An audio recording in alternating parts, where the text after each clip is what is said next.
Okay, so I wanted to have a shower and, I don't know, put a shirt on or something like that, but I was just compelled to do a few things and come and start this video. I guess the first thing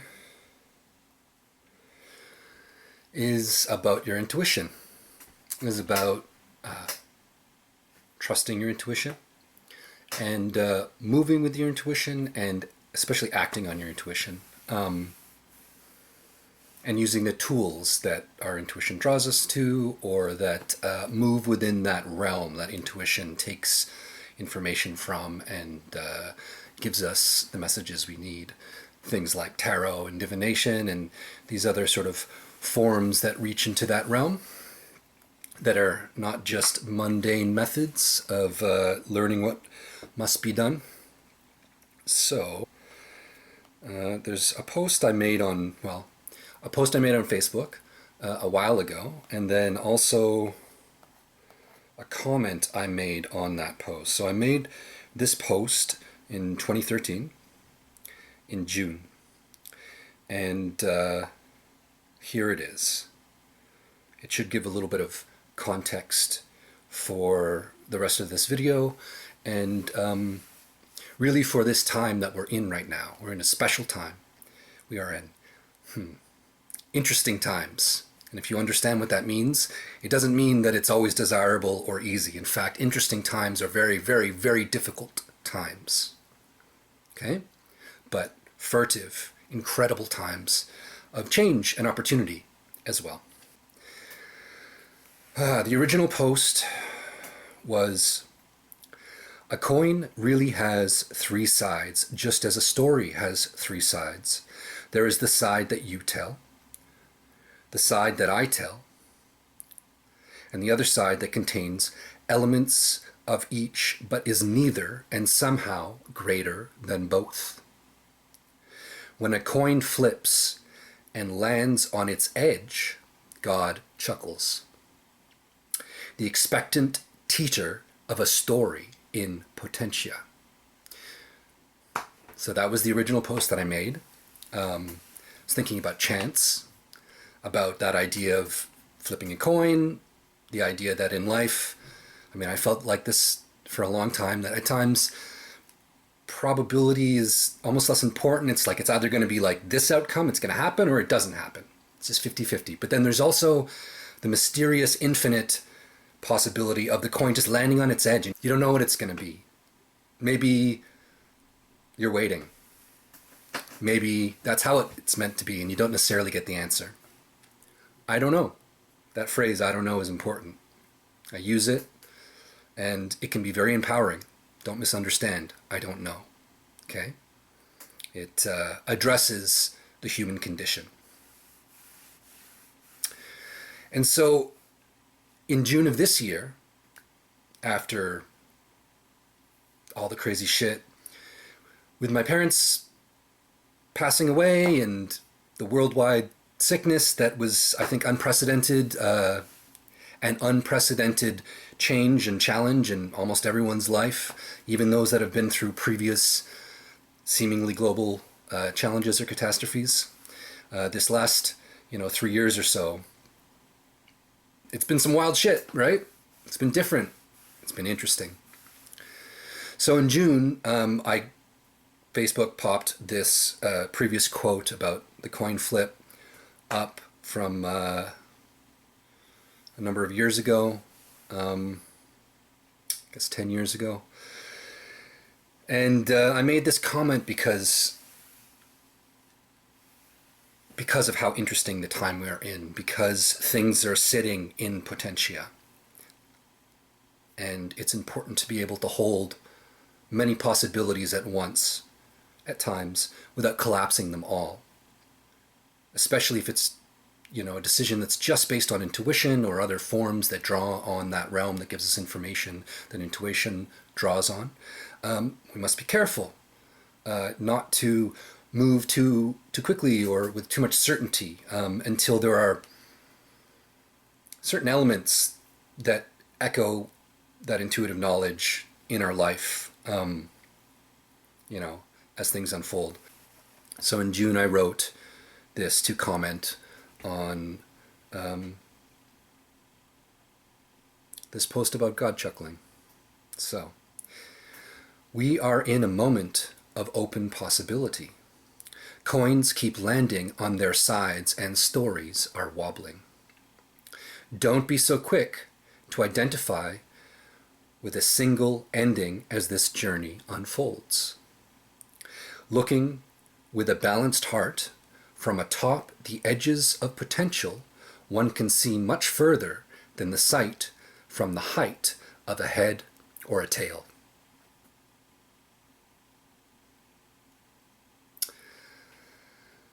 So I don't know how long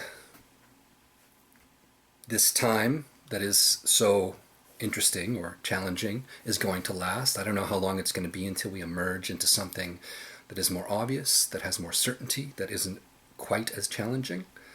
But I have a feeling that there is a good potential for a much brighter future. That's what I'm working towards. That's what many people, many spirits, many presences are working towards at this point. Many are tasked with different things to help move the age forward in the right direction. So, good luck listening to your task, and good luck holding open possibility, standing in multiple alternate realities without collapsing your superposition. Before getting into the red flags that I noted down in my experience with this woman that I was dating for a long time, I'll talk about some things that stood out to me in some tarot readings. And I'm still new to watching tarot readings or even getting personal readings. And especially with the general readings, you have to be very, very careful, right? Because, almost every reader that I've watched, they say this at the beginning. First of all, they'll talk about divine masculine, divine feminine, or karmic masculine, karmic feminine. These designations can speak to something within you. And again, we all have masculine and feminine in us. I have strong feminine. I have a much stronger masculine. People punish me when I bring out my masculine because it's too decisive or something, or strong or whatever. So especially growing up in a very sort of liberal environment with two parents as psychotherapists and a lot of sort of artsy liberal friends, bringing out too much assertive masculine, I think was intimidating for a lot of people. So I learned to kind of be a little more receptive and speak a little softer and as a form of survival. But if you're watching tarot readings, when someone's speaking about a feminine, you might be a masculine and it might apply to you. And when someone's speaking about a masculine, you might be a feminine, you might be a woman and it might apply to you. And it seems like in a lot of cases when I'm watching these readings, these general readings, there are characters in the reading that are designated as divine feminine, but most or many of the details match up with my situation. And when they're speaking about a divine masculine, or in some cases a karmic masculine,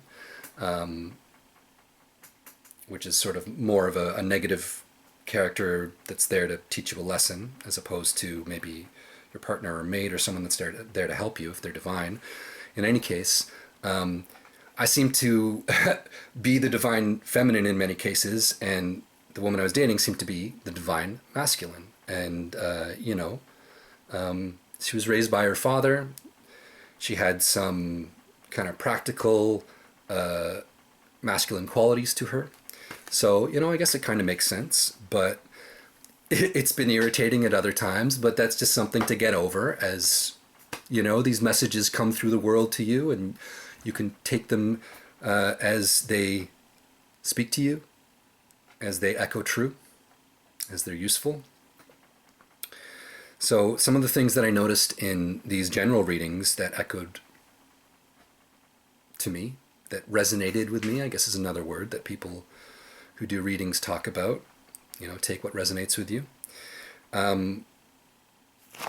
and sort of, I guess, vaguely as a remote possibility makes sense for why I seem to have this negative reputation, like in the neighborhood, to a certain degree, around the city. I mean, I've been going through so much shit, and at times I've had so many migraines and some facial problems, and kind of makes it hard to speak at times. I haven't been very communicative and outgoing with a lot of strangers, so I mean, I've barely spoken to anybody. I haven't really had negative interactions except for with one neighbor on my street who has always been really kind of shitty and judgmental, and had a very shameful, I would say, experience with this man who lives on my street. When I was bringing my father in his wheelchair as he was sick with his cancer over to my house. I'll maybe talk about that another time, might not be relevant, but I seem to have this reputation. I don't know why. I mean, I got a shared wall. I've definitely got some nosy gossipers that live close. That's part of it. I do some exercises that are very noticeable. I write that poetry on YouTube videos under No More Funland. I guess I've got this channel, but I've got like, I don't know, 10 or 11 subscribers. Who knows? It doesn't really all make sense above board, but intuitively I was just drawn to a few of these elements in these general readings. Hidden camera. I don't know if there's a hidden camera of some kind in the house. I mean, listen, this, whether it's someone, a hacker or someone malevolent or the fucking government, who knows, right? This is a hidden camera we all carry around with us. You see that? Now it's open. I have, a slide that I got in the last few years to cover it up. Just to cover a possibility, because again, I seem to have this reputation that doesn't make sense because I haven't been going around getting in fights with people. I've just been doing my thing and trying to overcome my challenges. But this is a hidden camera. Look, there's one on the back. I don't have that covered up. All of your devices have hidden cameras on them. And they can be placed in the home as well. I mean, that seems fucking far out, a little nuts to me, but it popped up in a few readings. I guess that would be a possibility. If you guys have seen any feeds inside my house or from my phone, I did not authorize that. Who knows? Seems unlikely, but just covering possibilities. I've had my devices, computer, my iOS devices do some weird shit in the last few years. That's one reason why I have a VPN. And, to be honest, I don't know, maybe some of you have had this experience. Until I turn my VPN on, weird things happen, like connections won't be made, some pages won't load properly. I had a period where Facebook just wouldn't load unless I had my VPN on. So devices getting hacked or compromised, which would include communication infrastructures like email and social media. That was brought up in some readings, so who knows? Listen, if you get a mean, offensive, weird-ass message from Rowan or Drop Staff Brave or No More Funland, that's not me. I don't operate that way. Ever, okay? Some of the poetry that I've written might seem a little challenging, but really I try to do it with respect. It's very important to me. I try to lead with respect until you force me to remove it. And, sometimes I'll match that disrespectful energy with steadfastness, with assertiveness. So that was one of the possibilities. There's laws. There's laws in Ontario. Laws in many places. I'm sure they're a bit different from, province to province, country to country, state to state, whatever. But there's laws about privacy. There's laws about invading someone's life, about slander, about framing someone negatively, saying untrue things, taking pictures or video of them in compromising positions and using that for destructive or nefarious purposes. Let me see. Maybe I will show. I have a couple pictures, little slides from a YouTube channel that I was looking at for a little while to do with Ontario law. I think there are a couple slides that talk two or three, that talk about the privacy laws in Ontario. I think I might pop those up.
Okay, so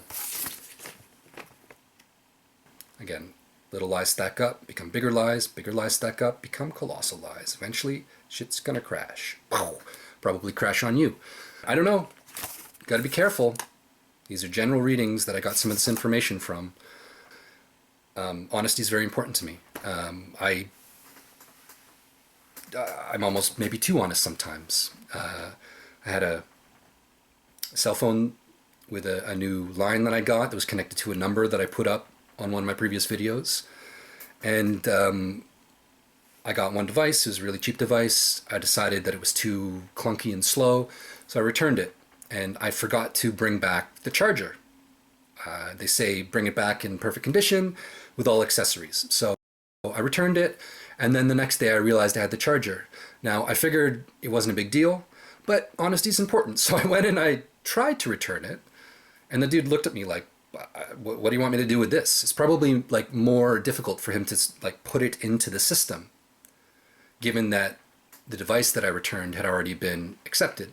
So he said, keep it. But at least I went there. Honesty is important. So I have to honestly say, if you're watching a general tarot reading, just be very careful about what you take as full truth. If it resonates with you, take it with a grain of salt. Move in your life as your intuition tells you, but you have to take things with a grain of salt.